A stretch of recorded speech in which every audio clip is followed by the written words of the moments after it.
एक राजा चक्रवर्ती सम्राट राजा दशरथ को स्वामी तुलसीदास जी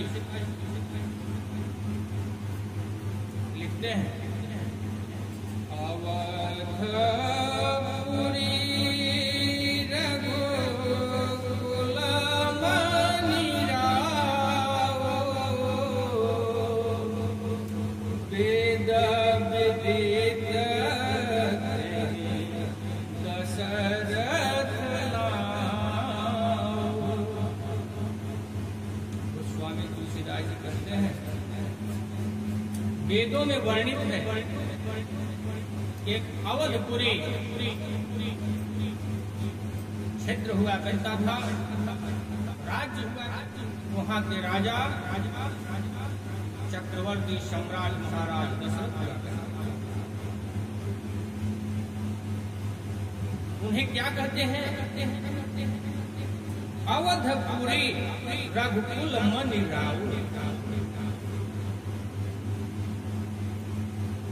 अयोध्या में महाराज दशरथ की तुलना गोस्वामी तुलसीदास जी मणि के समान कर रहे हैं। जिस प्रकार से सर्प की मणि होती है, उसी प्रकार से अवधपुरी में चक्रवर्ती सम्राट महाराज दशरथ की तुलना करते हैं। अवधपुरी रघुकुल मनि राव, वेद विदित तेहि दशरथ नाव। इतने चक्रवर्ती सम्राट, इतने महान काम करने वाले, और उनका क्या महान काम था इसको जान लेते हैं। धर्म धुरंधर गुण विधि ज्ञानी, धर्म धुरंधर गुण विधि ज्ञानी, हृदय भगति मति सारन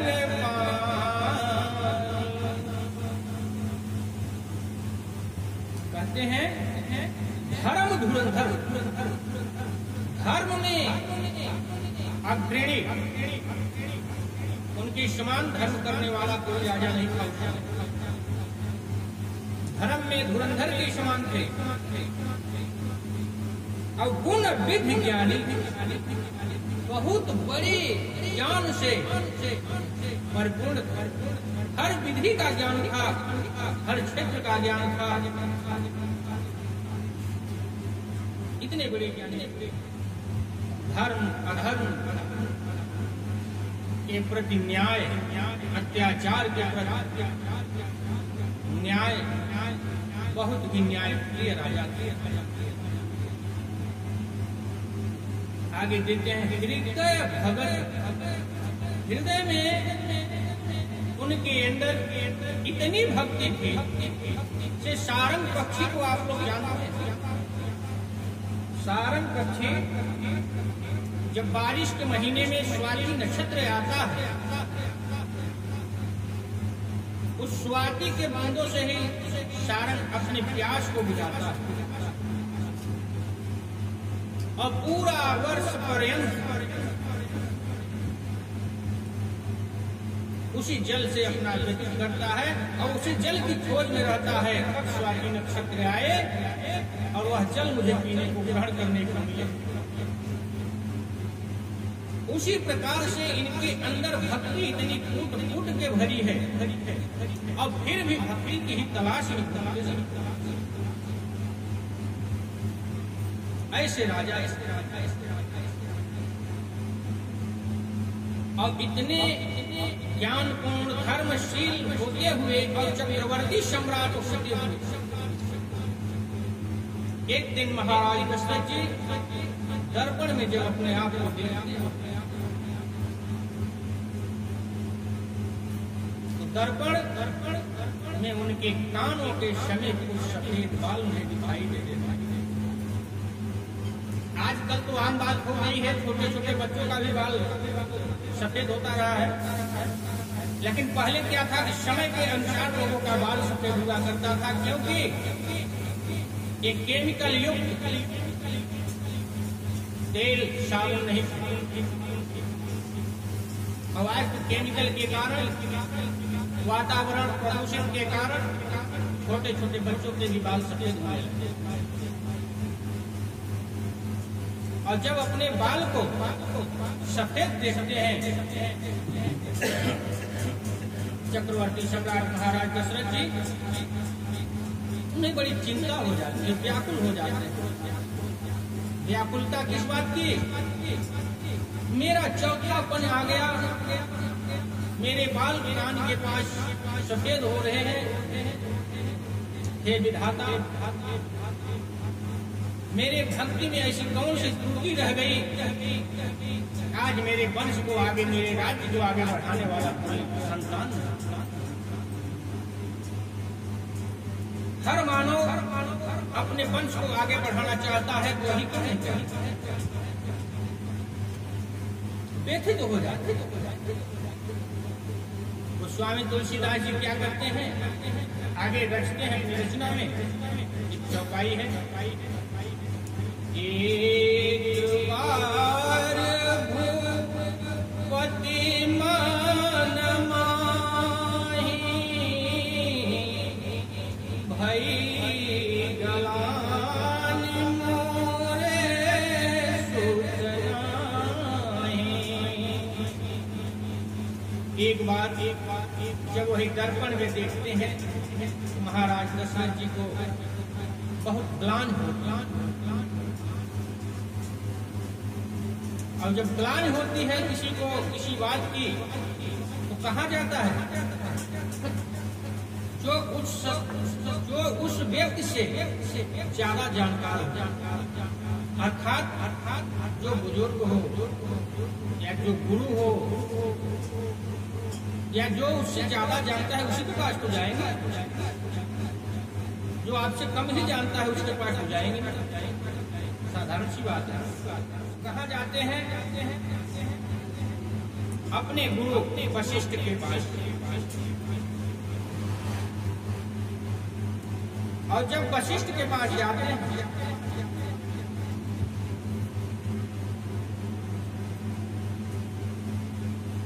प्रणाम आशीर्वाद के बाद बैठाते हैं सम्मान से गुरुदेव।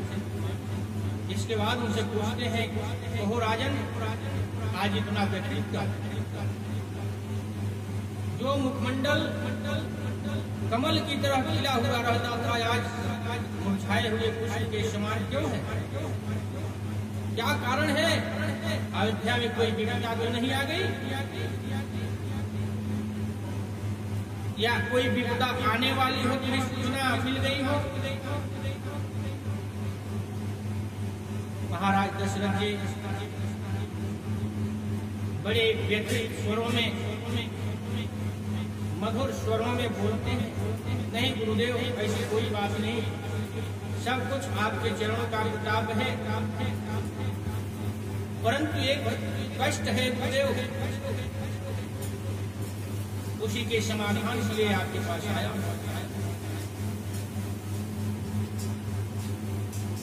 निज दुख सुख सब गुरु ही सुनाए, कहीं वशिष्ठ बहु विधि समझाय। अपने पूरे जितने भी दुख थे सुख थे सब वशिष्ठ जी को बता देते हैं। मेरे पास यही कष्ट है, मेरा चौथापन आ गया, अब एक भी पुत्र नहीं इस राज्य का, अगला राजा कौन? गुरु वशिष्ठ जी बहुविध से समझाते हैं, बहुत प्रकार से समझाते हैं महाराज दशरथ जी। राजन चिंता मत करो, तुम्हारे पास तुम एक पुत्र के लिए बोल रहे हो ना, चार चार पुत्र आने वाले हैं, घबराओ मत, धैर्य रखो। एक ऋषि है श्रृंगी ऋषि, जो पुत्रेष्ठ यज्ञ करवाते हैं, उन्हीं को बुलवाओ और पुत्रेष्ठ यज्ञ करवाओ, तुम्हारे पास पुत्र मिलेंगे, तुम्हारी तपस्या व्यर्थ नहीं जाएगी। श्रृंगी ऋषि वशिष्ठ बुलावा, पुत्र काम शुभ यज्ञ करावा। श्रृंगी ऋषि को वशिष्ठ जी बुलाते हैं, उन्हें सारी बात बता देते हैं विस्तार से, और यज्ञ के लिए श्रृंगी ऋषि तैयार हो जाते हैं। अब श्रृंगी ऋषि जब तैयार हो जाते हैं, यज्ञ के लिए आगे अयोध्या में यज्ञशाला सज गया। अब थोड़ा ये कथा क्षेपक की है, पीछे चलते हैं। श्रृंगी ऋषि है कौन? श्रृंगी ऋषि के बारे में दशरथ जी को एक पुत्री सर्वप्रथम प्राप्त हुई थी कौशल्या के गर्भ से, उसका नाम शांता रखे थे। एक रोम देश के राजा रोमपद थे, जो दशरथ जी के बहुत बड़े घनिष्ठ मित्र हुआ करते थे, इष्ट मित्र जिसे कहा जाता है। राजा रोमपद के पास एक भी संतान नहीं थी। उन्होंने कहा, राजन यह पुत्री आप मुझे दीजिए, इसका पालन मैं करना चाहता हूँ और इसे अपनी संतान की तरह रखना चाहता हूँ। महाराज दशरथ विधि पूर्वक जो उसकी विद्या थी उस समय की, जैसे आज गोद लिया जाता है, उस प्रकार से राजा रोमपद को अपनी पुत्री शांता को समर्पित कर देते हैं। राजा रोमपद शांता को लेकर चले जाते हैं, उसका पालन पोषण करते हैं। जब शांता बड़ी होती है, उसी शांता का विवाह इस श्रृंगी ऋषि के साथ किया जाता है। अगर एक तरह से देखा जाए तो श्रृंगी ऋषि महाराज दशरथ के भी जामाता हुए, अर्थात उनके दामाद थे। वही श्रृंगी ऋषि आकर के आज यज्ञ करवाए। भगति सहित मुनि आहुति दीन्हे, प्रकटे अग्नि चारु कर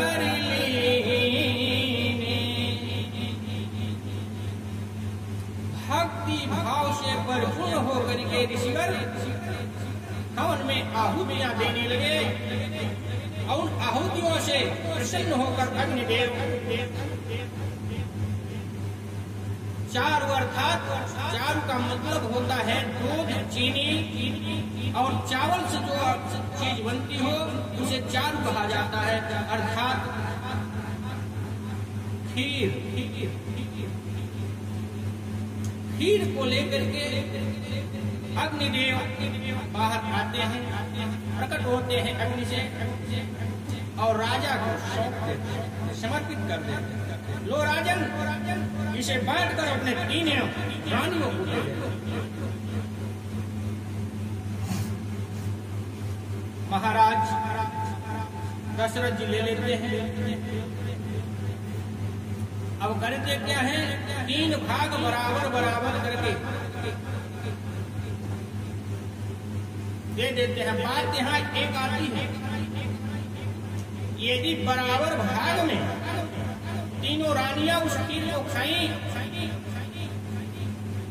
तो 2 के पास एक और एक के पास 2 बालक कैसे?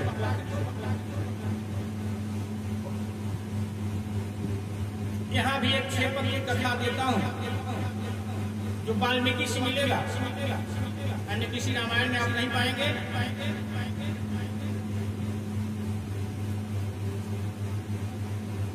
मां अंजनी सूर्यदेव की परम भक्त थी। तपस्या से सूर्यदेव को प्रसन्न किया और उनसे पूछा, प्रभु क्या मुझे अत्यंत बलशाली पुत्र की प्राप्ति हो सकती है? बोले अवश्य, मांगो जो मांगना हो। कहे मुझे ऐसा पुत्र चाहिए, अतुलित बलधामम हेमशैलावदेहम तनुजुवन कृशाणुन ज्ञानिनामं ग्रगण्यम सकल गुण निधानम वानराणामधीशम रघुपति प्रिय भक्तम। अर्थात अतुलित बलधामम, बल में अतुल्य बल हो उसके पास, उसके समान कोई बलशाली न हो। हेमशैलावदेहम, यदि वो अपना विकराल रूप बनाए, कोई शैल अर्थात पर्वत भी उसका तुलना न कर सके, उससे छोटा ही रह जाता है। धनुज वन कृशाण, दुष्टों का नाश करने वाला, ज्ञानियों में अग्रणी हो, अग्रिम पंक्ति में रहने वाला हो, उसके आगे कोई ज्ञानी ना हो। और एक बात कहता हूं प्रभु, रघुराई का परम भक्त हो, प्रभु श्री राम का परम भक्त हो, ऐसा ज्ञान जिसको मिल जाता है उसके अंदर घमंड हो जाता है। यह बात न आए वो भी घमंडी हो जाए, उसके पास भी अहंकार हो जाए। मैं यह चाहती हूँ वह प्रभु का भक्त हो जाए, जिससे उसके अंदर अहंकार का अभाव। सूर्यदेव तो तथास्तु कर दिए, फिर सोचने लगे इतने सारे गुणों के साथ मैं इसे कैसे पुत्र की प्राप्ति करवाऊंगा। अंजनी से बोले, हे देवी,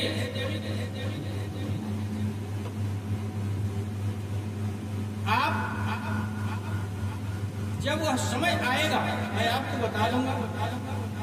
सुबह के समय आप अपनी अंजलि ऐसे करके मेरी पूजा करते रहना, और जो भी उस अंजलि में गिर जाए उसे आप खा लेना, उसी को ग्रहण कर लेना, उसी से आपको त्रुटि हो जाएगी। और जैसा आप सोच रहे ऐसा ही मिलेगा।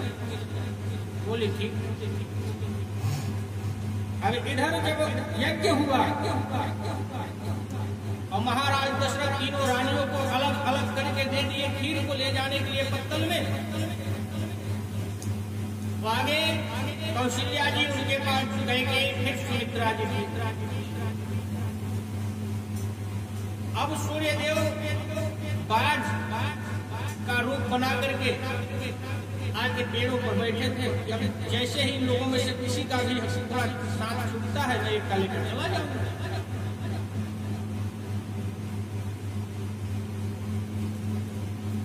अब कौशल्या जी आगे हैं, उनके बाद कैकेयी हैं, फिर सुमित्रा जी हैं।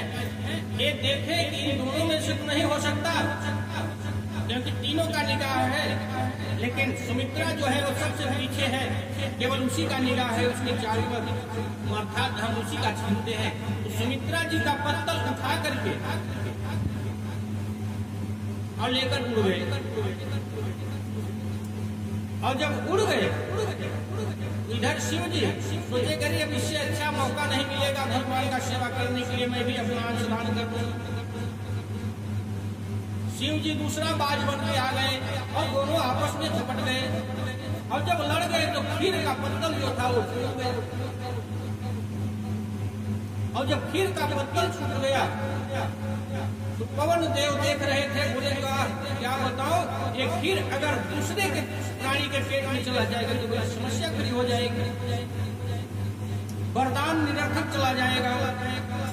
पवन देव ने अपना जोर लगाया और झटके के साथ इतना वेग से हवा आया, वह वायु ले जाकर के अंजलि के अंजलि में गिरा दिया और माता अंजलि ने उसको ग्रहण कर लिया, जिससे हनुमान जी का प्राकट्य हुआ। अब आते हैं अयोध्या में। सुमित्रा और कैकेयी ने और जब देखती हैं कि कौशल्या और कैकेयी ने, और जब देखती हैं सुमित्रा के हाथ में चार भी नहीं, तो पूछने लगी तो बोली कि बाज आया उठा कर ले गया। बोली भाई दो खाएंगे तब तो सही नहीं है, इसको भी पुत्रवती होना है। फिर क्या हुआ? अर्ध भाग कौशल्या ही दीना, उभय भाग आधे कर लीना। कौशल्या और कैकेयी जी उभय भाग उसका अपने अपने में से दोनों लोग आधा आधा करके सुमित्रा जी को दे देती है।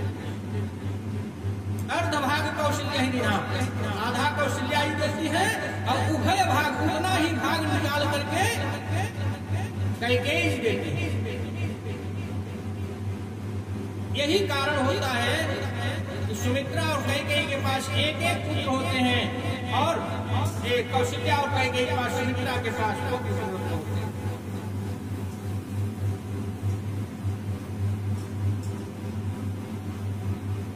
रानियां गर्भवती हो जाती हैं, पूरे अवधपुरी में हो जाता है, नाच गाने होने लगते हैं।